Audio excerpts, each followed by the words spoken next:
I don't even know where to start with this review. So, Marvel's Spider-Man 2. Following Insomniac Spider-Man Miles Morales, they had already made so many great improvements to becoming Spider-Man that I didn't even know how much better it could get. Gameplay-wise, it is safe to say that a lot of the ideas have stayed the same, but wow have they elevated the story to a whole new level. From the inclusion of villains from the last game to introducing some of the best iterations of classic Spider-Man heroes like Venom and Kraven, Spider-Man 2 really goes all in with crafting the perfect Miles and Peter's story. Before talking more about the game, I do want to warn you guys that this video will be containing story spoilers for Marvel's Spider-Man 2, so like this video and come back to it later if you don't want anything spoiled for you. Without wasting any more time, let's get into it. There is so much to talk about with this game. The story is 17 to 19 hours long and it's jam-packed, written and directed perfectly. I couldn't think of a better way to employ the use of the Spider-Man lore setup in a world like this one. With that being said, I'll be leaving timestamps in the description down below because from the action to the character stories to the technical elements,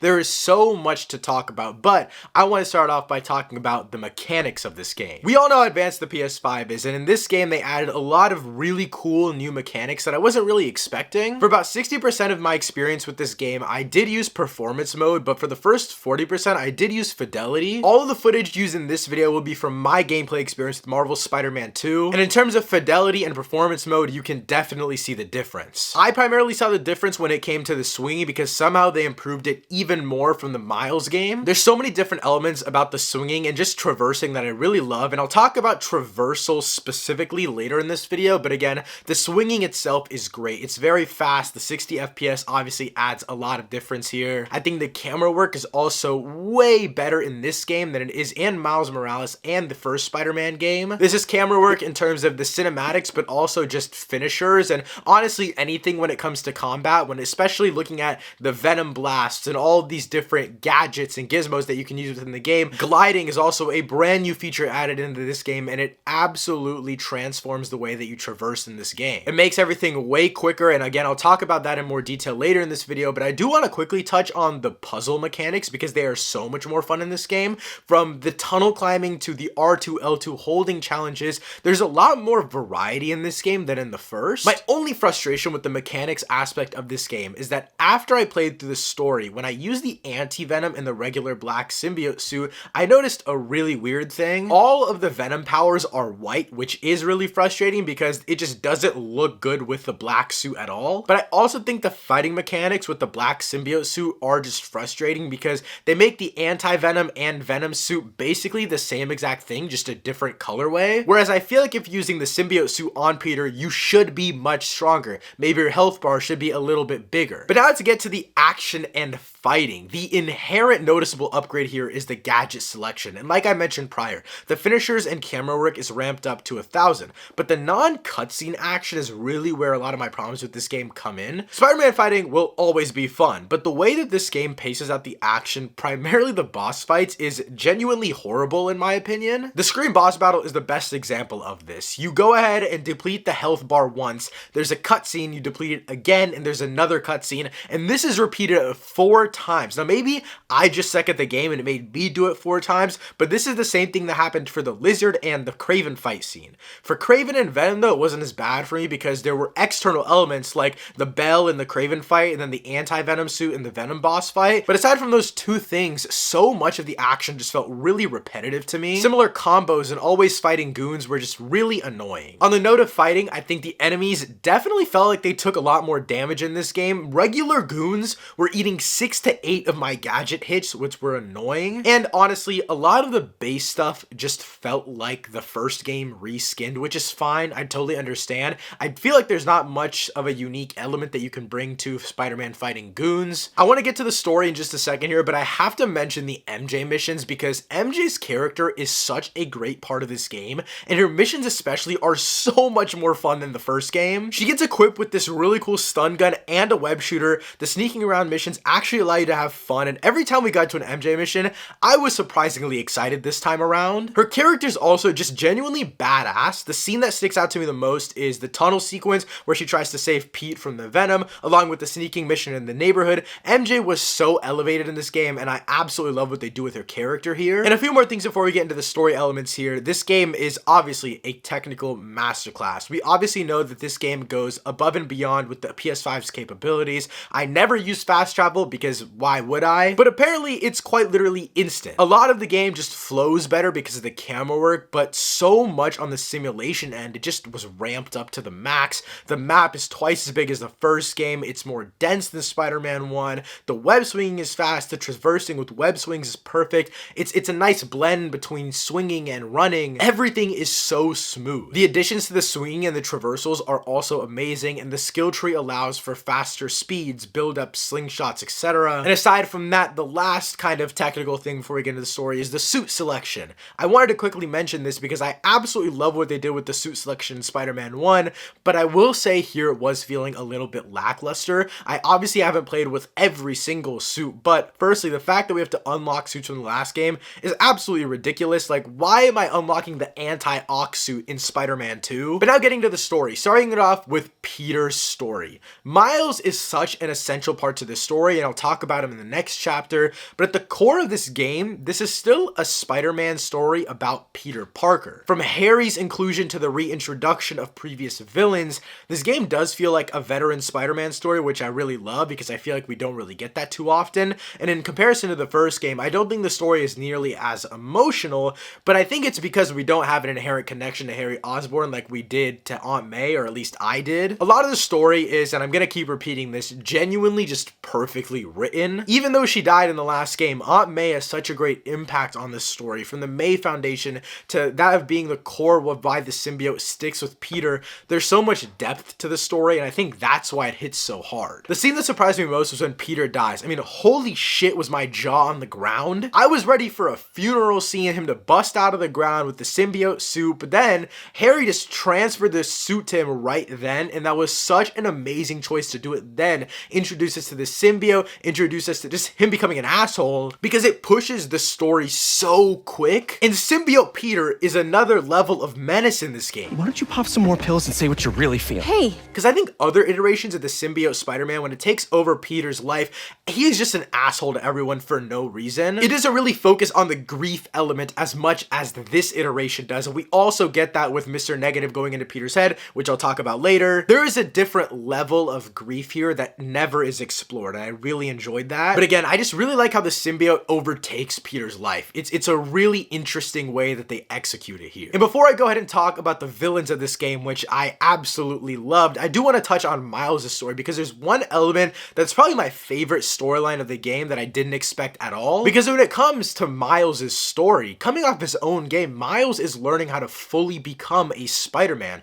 and this story is absolutely perfect for that, but in a way that I didn't expect at all. Again, more on the villains later, but Martin Li's inclusion in this game was another jaw-dropping moment for me, because I'm not even sure where to start with this. Li's inclusion here was absolutely perfect. He understands what he did wrong, and he doesn't just become a hero. It's not just some random redemption arc, but he understands what he can do to put the evil behind him. And that anti-Venom scene where Li puts his hand out and saves Peter and Miles was one of the most surprising moments of the game for me in the best way possible. And on top of that, the Miles versus Mr. Negative boss fight in Kraven's Mansion was also one of the most fun boss fights, and all of the dream/mind sequences were also really cool. And while we're talking about Miles, I do want to mention, because he was only in the Miles part of this story, but Mysterio was a solid side villain. We literally had one mission with him, but we'll probably see more of him in the next game, which I'm interested for. But now getting to the main villains. I mean, there's so much to say here, but overall, every villain was great. Again, I have a problem with the goon and boss fight concepts,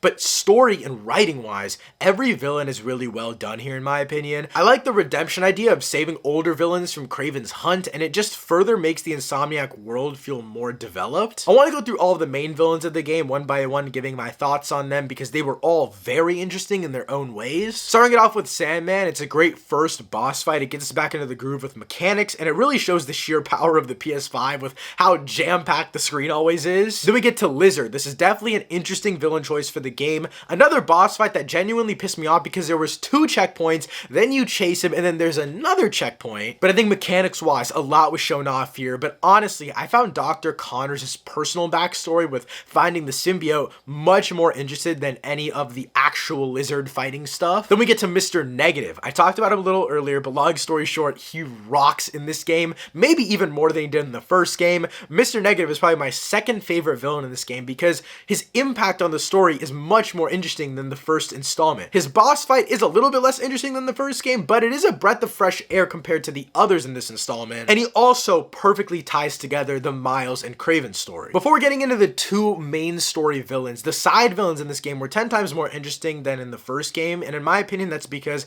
of how well Kraven's hunt ties everyone together. But before I talk about Kraven, I gotta talk about Venom, aka Harry Osborn. Obviously, before the game's release, there was a lot of discourse going on about who was gonna be Venom, but from the first scene of the game, it's obvious that it's gonna be Harry. I didn't mind that we knew, but also it slightly took away some of the intrigue for me as I knew the outline of the story at that point. Besides that though, I really love Harry's story in this game. The way that Harry's reintroduced into Peter's life, bringing in the May Foundation, and also becoming Spider Pals with Peter, it's all just perfectly written. The Agent Venom idea was something that I had no clue would actually be in this game, but it leads to the perfect arc for Harry and Peter. And Venom's mechanics are also so fun in this game. We only get to play as them for like 2 action sequences, but being able to throw goons and use them as shields was so fun. When they add the feature to replay singular missions in the story, I already know what I'm going back to. This kind of relates to Venom, so I thought I'd mention it here, but the anti-Venom suit is really awesome. It's a simple design,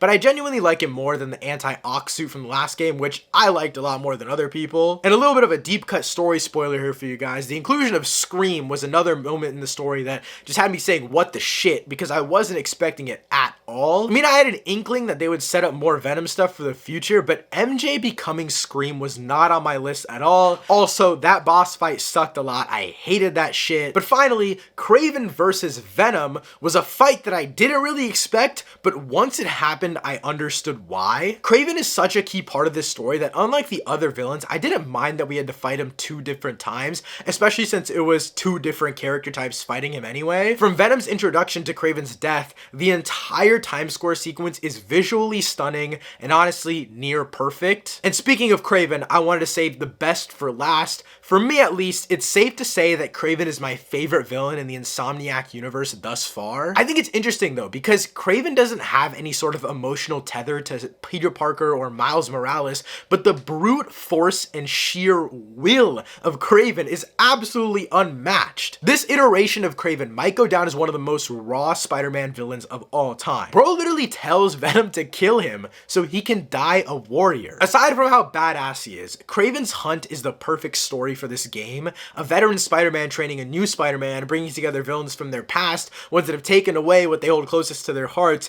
The idea of having these Spider-Man have to save their enemies is the perfect character building method, and honestly, it's executed perfectly. Kraven is definitely an underlying player of this entire story and the entire game, but his presence is felt the entire way through. He doesn't even have like a specific hatred for Spider-Man. He just wants to be the absolute best, and it just works in the storytelling aspect of it all. But the final thing that I quickly wanted to throw in here at the end of this video is the side missions, because I haven't gotten the chance to do too many of them, but I've done one of each type of side mission, and honestly, they are pretty fun. They're better than the first game because they're a little bit more interconnected to the story, but again, there's still nothing to really write home about. I will say though, the spider bots are like the stupidest inclusion I've ever seen in my life. They just feel like mindless Easter eggs to me that are like, oh my god, it's like another Spider-Man, whatever. Aside from that though, the side quests in general are pretty entertaining. And obviously the final thing I have to talk about is where the story goes from here. Of course, at the end of this story, Peter is taking a break from being Spider-Man, and Miles takes on the responsibility of being New York's one and only Spider-Man. Now, since Peter and Miles have had their own 2 original games, I do wonder if the next Spider-Man based Insomniac game will be completely centered around Miles, or if they'll bring Peter back into the story. We also obviously have to talk about the spider bots, because that's some sort of Easter egg, but I know it's just a side mission. We do know from the post-credit scene that Cindy Moon, aka Silk, is in this spider world, so I'm thinking that there are more spider people that will have to be introduced, whether it's in the multiverse or not. I will say though, the reason I still think the next installment in the franchise will be a full Peter and Miles story again is because of the Norman Osborn story. From the first game, we knew that Goblin would show up somewhere in this universe, and it's basically spelled out for us at the end of this game. Get the G serum ready ASAP. I do wonder though how much Harry will be involved in the next game since he's in the coma, but I think the other solution that Peter and Norman were talking about was the G serum, so maybe Harry will be Goblin. I have no clue, but to be honest, I'm just really interested and intrigued in the future of this franchise. But guys, that wraps up my spoiler review for Marvel's Spider-Man 2 PS5. Again, this is one of my most anticipated comic book projects for the near future, and it absolutely surpassed all my expectations. I absolutely love this game. Again, let me know what you guys thought of Marvel's Spider-Man 2 in the comments down below. Thanks so much for watching. I'll see you next time. Peace.